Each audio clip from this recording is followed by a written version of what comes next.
Hi all, welcome to go to blissful channel. And ఈరోజు వచ్చేసి మనము కోన్ ప్రిపరేషన్ ఎలా చేస్తామో చూద్దాం. ఓకే, కోన్ మేకింగ్ ప్రాసెస్కి వచ్చేసి ఫస్ట్ వచ్చేసి సెలోఫాన్ షీట్ అనమాట. ఇది కోన్ ప్రిపరేషన్ కోసం అండ్ మీకు మార్కెట్స్లో దొరికేస్తాయి. అండ్ నెక్స్ట్ వచ్చేసి టేప్ డిస్పెన్సర్. ఇది చాలా ఇంపార్టెంట్ బికాస్ ఎందుకంటే వన్ హ్యాండ్తో కోన్ హోల్డ్ చేసినప్పుడు ఈజీగా స్టిక్ చేసుకోవడానికి యూస్ చేసుకోవచ్చు.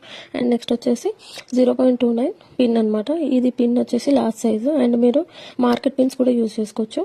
అండ్ ఇప్పుడు షీట్ తీసుకొని ఆ హోల్డింగ్ చూడండి. హోల్డింగ్ వచ్చేసి థమ్ ఫింగర్ మనకి మీదకి ఉండాలి అండ్ 4 ఫింగర్స్ బ్యాక్ ఉంది. అండ్ మనము రోల్ చేయాలన్నమాట కార్నర్ ఎడ్జ్ నుంచి. సో అప్పుడు థమ్ ఫింగర్ మూవ్ చేస్తూ ఉండాలన్నమాట అప్. సో అది మూవ్ చేస్తూ ఉంటుంటే అది మనకి షీట్ అనేది కోన్ అనేది చాలా తిన్నుగా వస్తుంది. అండ్ మనకి అకార్డింగ్ టు యువర్ ప్రిఫరెన్స్ మీరు చాలా లావుగా కావాలంటే సన్నగా చేసుకోవచ్చు. అండ్ లాస్ట్కి ఆ ఎడ్జ్ కొంచెం లీవ్ చేసుకోవాలి.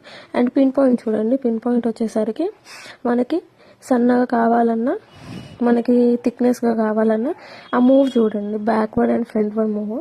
బ్యాక్వర్డ్ చేస్తే మనకి ఆ పిన్ సైజ్ అనేది మనకి లార్జ్ అవుతుంది. ఫ్రంట్కి మూవ్ చేస్తే ఇంకా చాలా సన్నగా వస్తుంది అనమాట మెహందీ అనేది. ఇప్పుడు స్టిక్ చేసేసుకుందాము అది కార్నర్ ఎడ్జ్కి.